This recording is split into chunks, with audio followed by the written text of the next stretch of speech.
and then you had a wedding. Yeah. And that was 50 years ago today. Today. It is. Yes, so you were a bride. You were And a bride. they're looking at it. And we see have it. pictures to prove it. You know, we need them. We have pictures to prove it. How long from when you met to when you got married? I was back there for Christmas of 67, 68. She was still working for my sister Vivian as a nurse. And she took care of their boys a lot. Bruce was like 3 or 4 years old at this time. And we went out to their big ski hill. How many? 600 feet? Little bitty thing. Yeah. The only thing they got back then, there ain't no mountains. And she would ride the boys down behind her on her skis. That's my first recollection of where I met her. And then a year later, when I moved back to Kansas City and had to go to the hospital in February, I said, there's no point in me staying here by myself. I'll go to our Adventist hospital. My parents are there. My sister's there. I don't know a doctor. She can pick a doctor for me. And then, that'd be February '69. And then I had, 6 weeks off, 5 or 6 weeks off before I had to go back to work. So I stayed there. We saw a lot of each other in 5 or 6 weeks. Yeah. She worked night or afternoon. She got off at 11 o'clock. Evening. So sometimes I'd meet her afterwards, and sometimes we'd have all day long, and then she'd have to go to work in the afternoon. So when you're 37 years old instead of 19, you can look at things differently. Yeah. You know what you're after. Yeah. And then in May, actually, she had come out to kind of about 600 miles between Kansas City and Dayton. She came out 2 different long weekends when she had time off.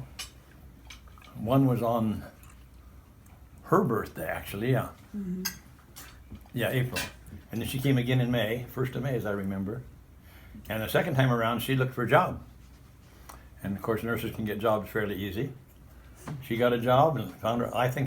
Did I find the house or were you? I don't remember. She had another apartment across town from mine. His sister Arlene was a little kid at the, 63, 3 or 4 years old, huh? 3. 66. She didn't understand why she lived in the purple house and I lived in the greenhouse. We're, like 2 or 3 miles apart. She couldn't grasp that one. Anyway, then at the end of May, Memorial Day weekend, I flew back to Dayton and helped her move out and drive out. We already had the place, so we must have found it the month before. And then just weeks after she got there, I went to Europe with somebody else. A girl from Hawthorne Church that I had been to, before I left. And she worked she was the secretary in the youth department at the Congress. And she was really responsible for the charter plane they had and getting who could go and who couldn't go. Anyway, I went with that. And I made it very clear up front. I don't remember how I did it exactly, but people knew that I was traveling with her, but not a close relationship. And I told my kids, which were little at the time, and 3 of them, when I came, was it before I came home or when I left? It was one or the other.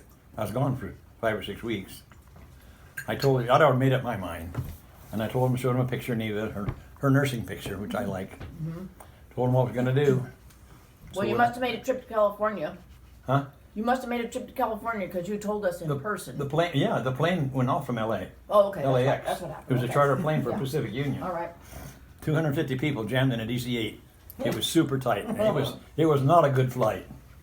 Anyway, so that night when she picked me up at the airport when we got home, she said, "What took you so long?" So we didn't waste much time.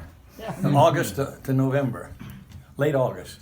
My divorce wasn't final till 3 late weeks October. before it your was. wedding. Yeah. But in those days, you had to wait a whole year. A full year. It was late October. So you knew it would be done before. And from then on, it was a great Sometimes thing. you never know with these things. Yeah. We have been blessed tremendously.